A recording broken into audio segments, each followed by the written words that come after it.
Welcome back to Old Time Radio Classics. Tonight we step into the shadows with Suspense, radio's outstanding theater of thrills. This episode, Fear Paints a Picture, first aired April 13th, 1943. America deep in World War II, families gathering around their radios for moments of escape. Our star is Nancy Coleman, a Warner Brothers contract player, fresh off appearing alongside Errol Flynn in Edge of Darkness and Ronald Reagan in King's Row. What many don't know is that Coleman actually screen tested for the role of Scarlett O'Hara in Gone with the Wind. While that part went to Vivien Leigh, Coleman forged her own impressive path through film, radio, and stage. Suspense attracted Hollywood's biggest names. Cary Grant himself said in 1943, quote, "If I ever do any more radio work, I want to do it on Suspense, where I get a real chance to act." Producer William Spier deliberately kept his actors under-rehearsed, believing the uncertainty created more authentic tension. The haunting theme you'll hear was composed by Bernard Herrmann, who would later score Psycho and Vertigo for Hitchcock. Dim the lights and let your imagination do the rest. This is Fear Paints a Picture.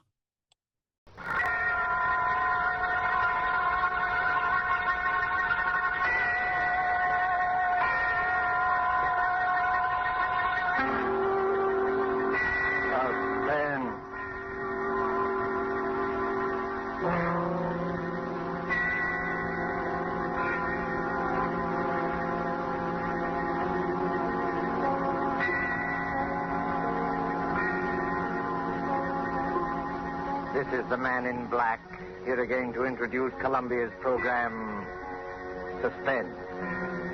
Our leading lady tonight is Miss Nancy Coleman, one of Hollywood's most powerful and resourceful young stars, whose performances you may have admired in King's Row, the current Warner Brothers picture Edge of Darkness, and other noted films.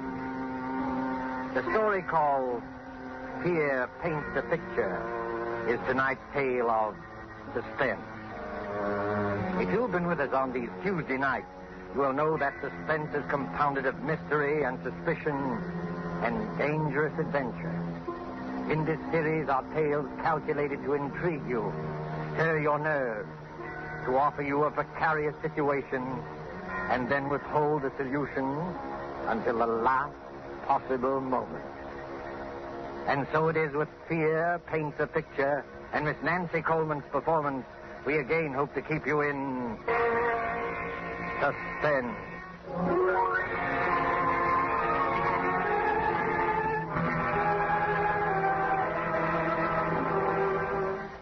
There is a picture hanging on a wall.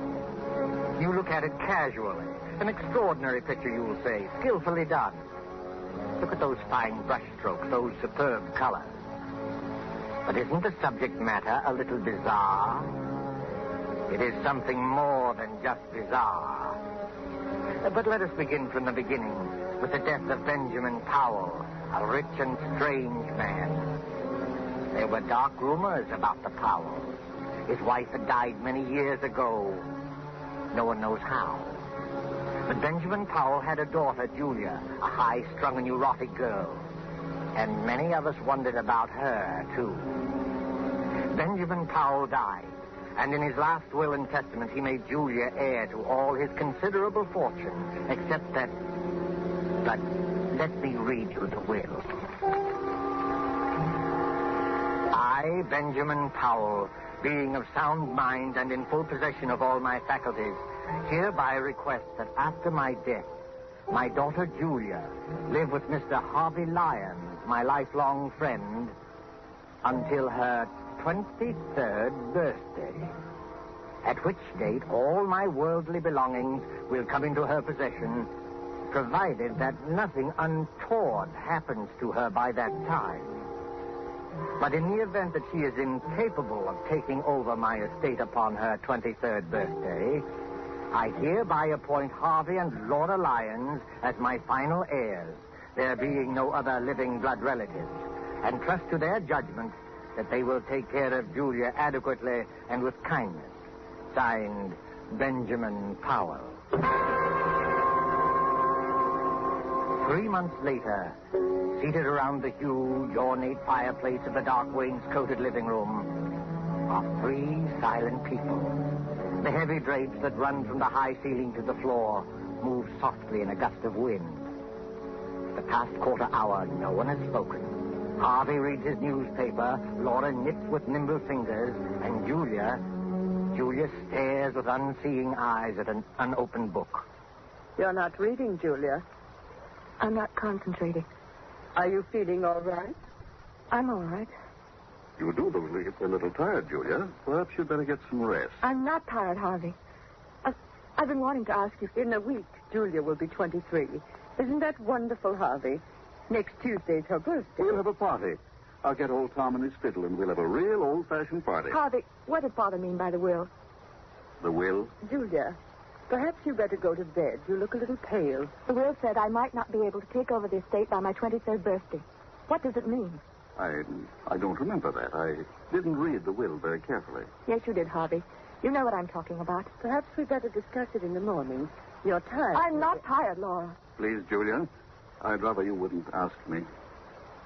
That's a delicate handkerchief, Julia. Twisting it will only tear the lace. I'm sorry. I didn't realize it. It's one of your best handkerchiefs. It's no use, Laura. I've got to know. You're a very high-strung girl, Julia. And I'd rather not upset you before bedtime. Upset me? You sort of get moody very often, Julia. Harvey. Laura, I'm not going to bed until I find out what all this means. I've got to find out. You don't like your room, do you? No, I don't. It's too big. The wallpaper. I don't like the pictures on the wall. There's nothing wrong with a big room. Everyone prefers a large room. Everyone likes pictures on the wall. Well, maybe it's the kind of pictures. Yes, it's the pictures. They rub me the wrong way. You see, your feelings about things are different. Different from the feelings of normal people. Normal people? Oh, I'm sorry. I shouldn't. I can't stand this torturous way of telling us. I'll tell you, Julia. Your mother died in an asylum. She went mad after her 23rd year. It's been in the family for generations. I never saw my mother. I thought... We didn't want to tell you this. I wish we hadn't, but you forced us. You mean I'm liable to become insane? Well, you see, any one of us can become insane. There's nothing wrong with me. I'm perfectly all right. I'm the same as anyone. Being high-strung doesn't make me mad. I don't like it here. I don't like this house. I'm sane. I'm sane. Of course you are, Julia. There's nothing the matter with you. You'll be all right. Your father wasn't sure, that's all. You're as sane as any of us. Come along. I'll take you to your room. We'll have a cup of tea together.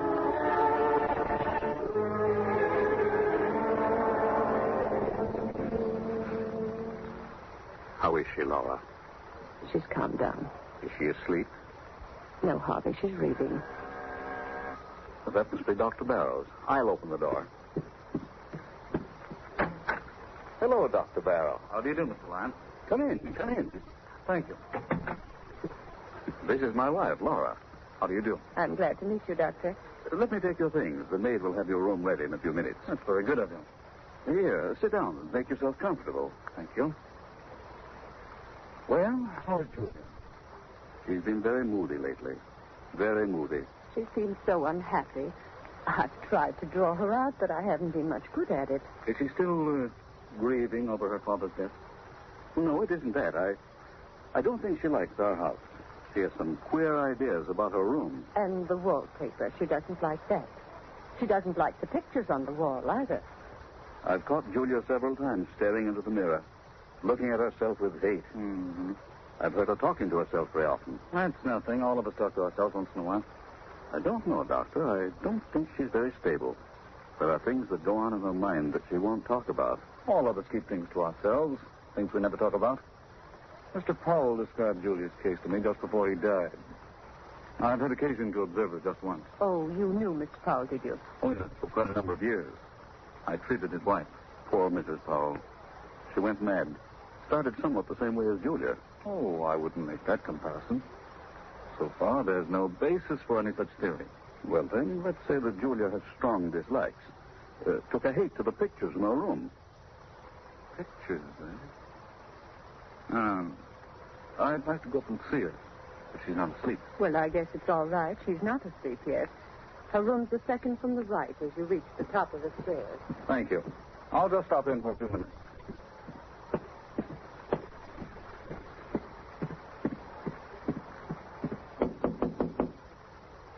come in? Hello, Julia. You remember me, don't you? No, not exactly. I'm Dr. Barrow, a friend of your father. I treated your mother. My mother? No. Don't be alarmed. I'm staying with your guardians for a few weeks. Do you mind if I come in for a few minutes? No. Well, this is a fine room, Julia. A very comfortable one. I don't like it. It's too big. Makes me uncomfortable. Nonsense. You're just imaginative. You think someone might be hiding in here while you're asleep. Is that it? It isn't that. Don't you like that picture, Julia? What picture? The one you're staring at. I wasn't staring at it. I Just looking at it, eh? Looks like a fine painting. I don't like it. I'm going to have it removed. You can if you like, Julia, but I don't think you should.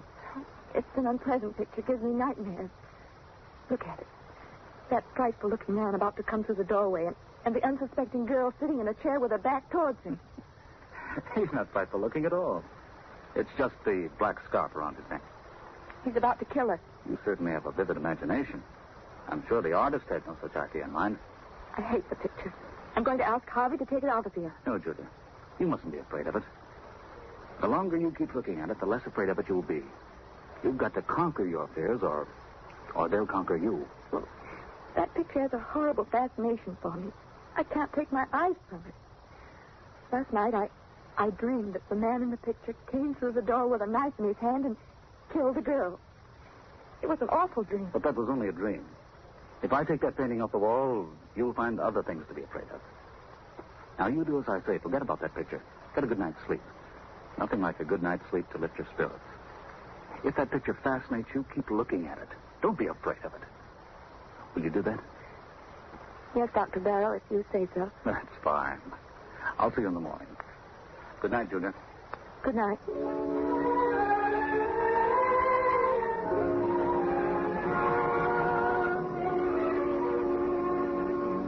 In this big rambling house of Harvey Lyons, midnight came and went.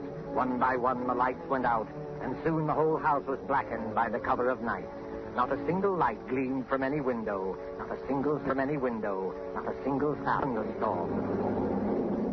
In Julia's room, the large room with its many pictures, she was dreaming again of the man in the picture. The figure with the flowing black scarf is alive. His hands grow longer and longer. Julia tosses in her sleep, as if trying to avoid him, trying not to look at him.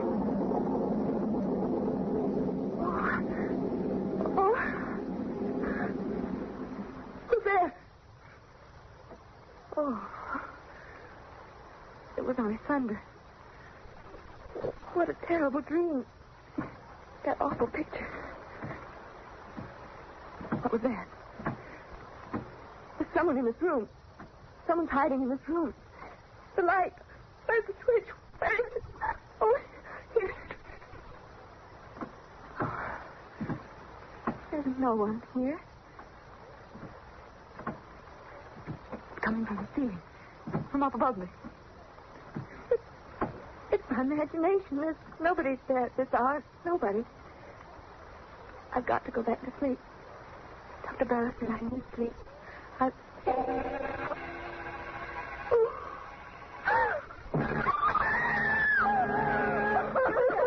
Julia, what happened? Coming out here in the hallway. For your together, Julia. That man. What man? The man in the picture. He's moved. What do you mean? The picture. The man at the door. He's not at the door. He's inside the room. You must have been dreaming. It was only a dream. I heard a scream. Julia, what's happened to you? She says she saw a man in one of the paintings move. Oh, I see. He did move. I saw it. He's not outside the door anymore. He's inside. You dreamed that, Julia. That's what I said. It wasn't a dream. Thunder wakened me. I woke up and heard footsteps coming from the ceiling. I thought it was my imagination, and then I looked at the picture. The picture I told you I didn't like, Doctor. The man was inside the room. That's hardly possible, Julia. Figures in pictures can't move. Of course not. It was just a bad dream. I saw it. Come along, Julia. We'll all take a look at the picture. No, I don't want to go back into the room. No. There's nothing to be afraid of. Don't be frightened. You've got to fight off these delusions. Here, give me your hand. Come along.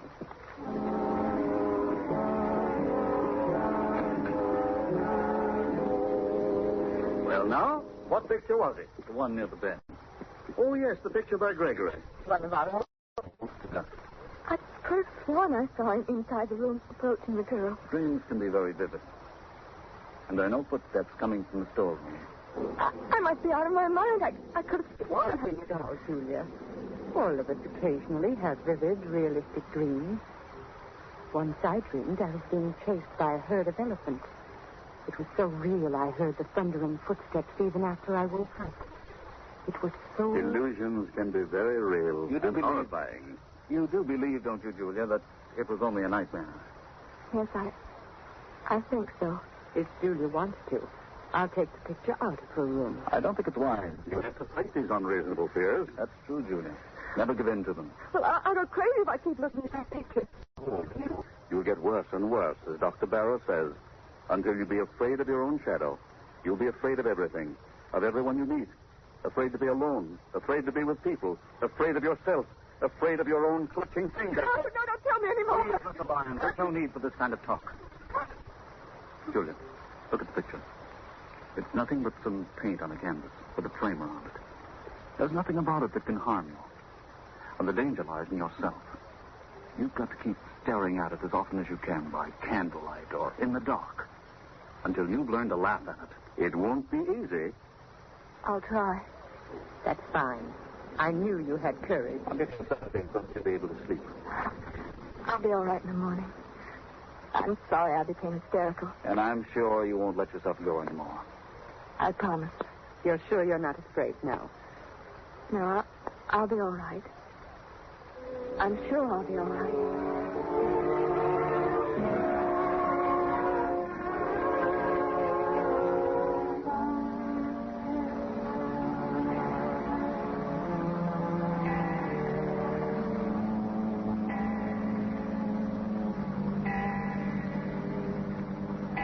Well, Julia, it's 11 o'clock.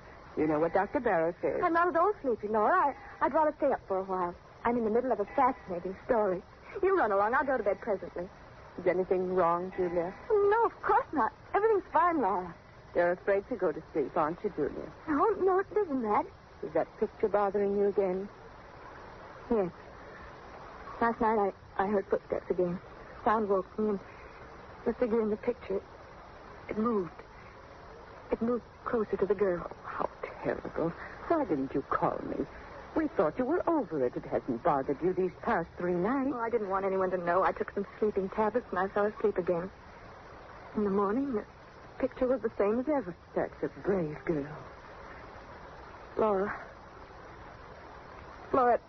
do you think I'm crazy? Of course not. You're as sane as I am. Tell me the truth. I must know. You're just nervous and high-strung, and you have a vivid imagination, that's all. You're trying to soothe me. Why didn't you tell the doctor that you thought the picture moved? I was ashamed. You shouldn't be ashamed. Dr. Barrow is here to help you get well. I don't think you are. Oh, that must be Harvey and Dr. Barrow now. Hello, Laura. I've arranged to have old Tom and his fiddle here tomorrow night for Julia's birthday. And I've invited the Grovers. They'll be delighted to come. That is, if Julia's feeling well. You should be in bed. It's after 11. She's afraid to go to sleep. Please, Laura. It's the footsteps in the picture again, isn't it? Yes, Doctor, it moved again. At least I thought it moved, but I went back to sleep. Well, that's an improvement. At least you didn't get hysterical and try to run away like the last time. You were all right for a few nights. It's come back. There isn't much I can do for you, Julia, except to tell you to go to sleep. Fight off these delusions. You've got to do that. Come, Julia, I'll go with you to your room. Well, perhaps you can sleep in my room tonight, Laura. Just tonight. I'll feel a lot more comfortable tomorrow night. I'll be able to face it alone much better. No, Julia, that would be an admission of defeat. All right, if you think it's best. Good night. Good night, Julia. Well, keep up your courage. It doesn't look so good, does it, Doctor? Well, not too good, but it's not hopeless. She has an unstable mind subject to delusions which become very real to her. Her obsession about the picture's not so bad. We all suffer occasionally from optical illusions. But hearing footsteps coming from the storeroom above her... Storeroom? How did you know there's a storeroom above her? Your wife told me. Oh, of course. Well, that storeroom hasn't been opened in years. I guess there's no point in investigating it, is there? I don't think so. Those footsteps, like the moving figure in the painting, are all in her mind. Her mother behaved just like that before she went mad, didn't she? Well, there's some similarity. You haven't been to the storeroom recently, have you? No, I just mentioned to you that it hasn't been opened in years. Oh, yes, so you did. Forgive me for not listening more closely. That's perfectly all right, Doctor. Well, I just hope that Julia will be well for her birthday party tomorrow. Oh, I had no idea she was having a birthday. How old will Julia be? She'll be 23. Well, I must remember to get her a gift. Oh. Well, I guess I'll go to bed. So will I. I'll see you in the morning.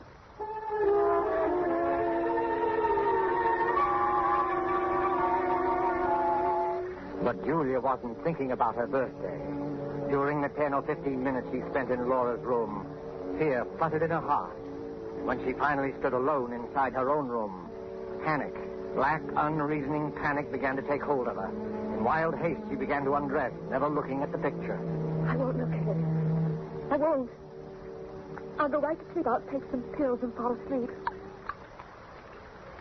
What was that? Oh. It was nothing. Nothing at all. All I have to do is keep from looking at the picture. I won't look at it. It can't do me any harm if I don't see it. I mustn't even think of it. I'll think about the trip I made to South America. It was a wonderful trip. The sunset. What was that? Footsteps. Those footsteps again. I mustn't hear it. I mustn't hear it. It was a wonderful trip. The Blue Caribbean. Rio is a beautiful city. Sugarloaf Mountain, the music, the dancing. Those footsteps. It's not footsteps. It's just my heart beating. I'll close my eyes. Sleep. Sleep. Why can't I sleep? Oh, Lord, let me sleep. I don't want to look at the picture. Oh, I know what I'll see. Maybe closer to her. Maybe he'll have killed her.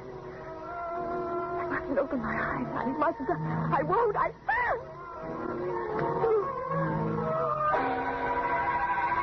I've got to look at it. Oh. He's moved. He's close to the girl. I'm not dreaming. It's real. The girl? It's me. That girl is me. Me. I can't stand it. I can't. Laura! Laura! Oh, Laura, let me in. Let me in. Julia. Oh, you poor girl. Yes, sit down. Stop crying and tell me all about it. Tell me in detail. Don't be ashamed. Get it out of you. It'll do you good to talk. It's the same thing again and again. I tried not to look at the picture. I tried so very hard, but it was hopeless. I had to. The figure with a black scarf was inside the room. A knife in his hand, very close to the girl. But this time the girl had turned around and it was my face. My face. Did you hear any footsteps? Yes. I heard them as soon as I got into the room. You think it's very real, don't you, Julia?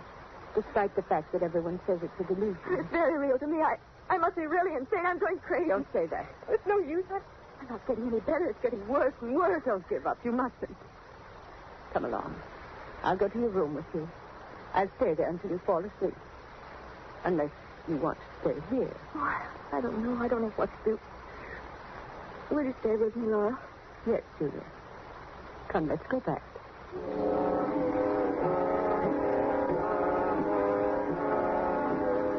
Well, the picture doesn't seem to... What's the matter, Laura? Nothing. Nothing at all. There. Did you hear it? Footsteps? It was probably a board creaking.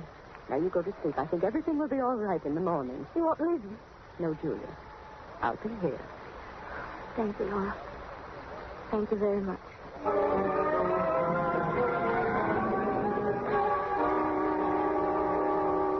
Laura stayed in Julia's room until she was sure that she was fast asleep. Then carefully she tiptoed out of the room, closing the door gently behind her. Julia slept peacefully, feeling safe and secure. Several hours passed, and then suddenly Julia awoke. She sat bolt upright and wide awake with her heart pounding away. Laura. Laura, is that you? Laura! Oh, gone. She left me alone. But I'm not alone. Something woke me. The picture. It's the picture. I must look at it again. If he's moved again, I don't know what I'll do. I'll turn around and look straight at it. I'll look straight at it. Oh. He killed the girl. He stabbed me. I'm the girl. Oh, I got to get out.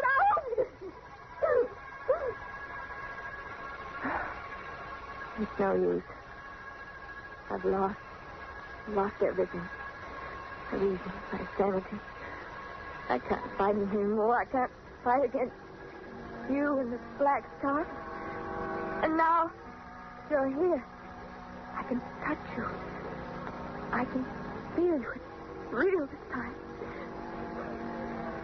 What do you want me to do? No.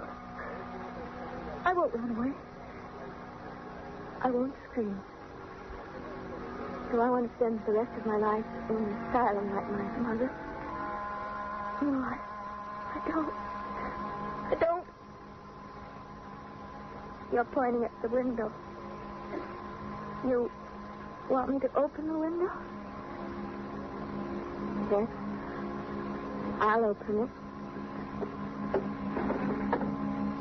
You say it will be best for everybody if I jump. Yes. The only way out. The only way. I'll do it. I'll do it now without thinking. It will only take a moment. Julia!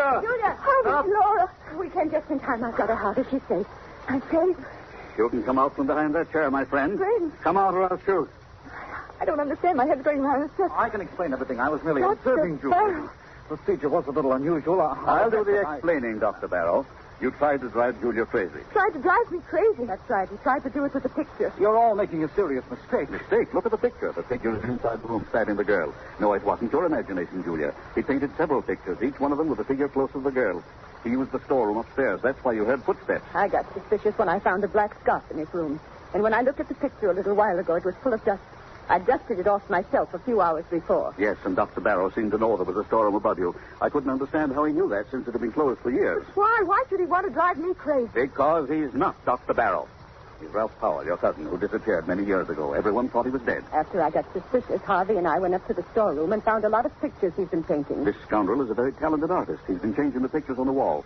His plan was to drive you insane and then contest the will, since he's your nearest blood relative. Oh, horrible. And I really thought it... I had no intention of killing Julia. I swear I didn't. I just wanted to frighten her. Almost jumped out of the window. I might have been dead. Right now, lying dead outside. Don't think about it, Julia. It's all over now. You're all right. I'm not insane. Of course not, Julia. Why? I almost forgot. It's already Tuesday. Happy birthday, Julia. How does it feel to be 23 years old? It feels wonderful.